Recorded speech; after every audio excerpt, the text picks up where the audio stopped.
Ready start.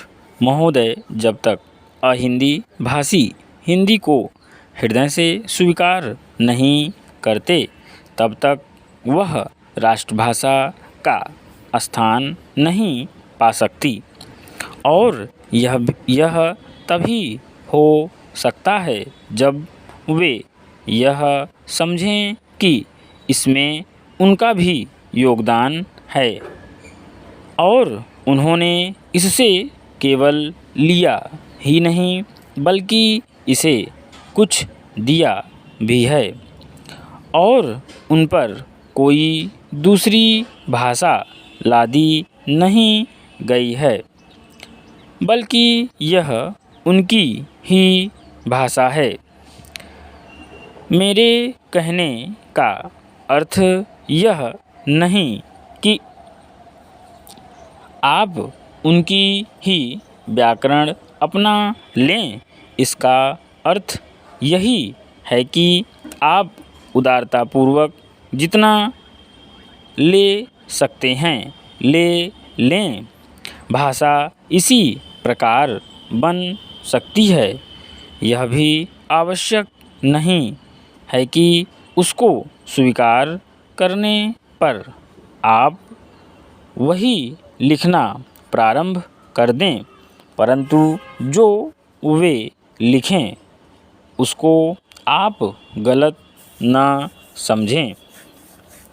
आज किसी भी भाषा का रूप वही नहीं है जो उसके प्रारंभिक काल में था। उसमें परिवर्तन होता रहता है। हिंदी के इतिहास में भी आपको यही बात मिलेगी। मैं हिंदी का कोई विद्वान नहीं हूँ, पर मैं अपने अनुभव से कह सकता हूँ कि उसमें भी पिछले 500-600 वर्षों में बहुत अंतर पड़ा है तथा पहले की और आज की हिंदी में काफ़ी अंतर है। इसलिए नव युग में जब वह देश की भाषा बनने जा रही है तो उसमें थोड़ा अंतर करना भी पड़े तो वह स्वीकार कर लेना चाहिए, जिससे उसका अन्य प्रदेशों के लोगों के साथ मेल बैठ जाए। कई अहिंदी भाषी लोगों ने भी हिंदी की काफ़ी सेवा की है। आपके राज्यपाल महोदय अहिंदी भाषी हैं और इन्होंने अपनी भाषा की बड़ी सेवा की है। यह भी हिंदी के पक्ष में थे और इन्होंने बड़ा योग दिया, जिसके कारण हम संविधान सभा में सफल हो सके। इनका भी यही विचार है जो मेरा है।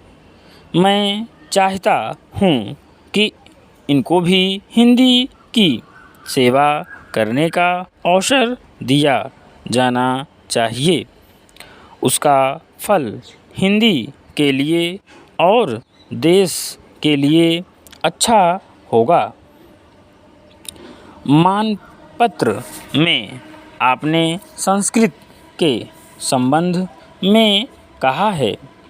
मैं मानता हूँ कि हमारे देश में संस्कृत का अध्ययन आवश्यक है, क्योंकि देश की सभी भाषाओं का स्रोत वही भाषा है। संस्कृत से हमारा संबंध अटूट है। इसकी पढ़ाई लिखाई कम हो गई है। यह हमारे लिए दुख की बात है। मैं आशा करता हूँ कि उसकी उन्नति होगी। विराम।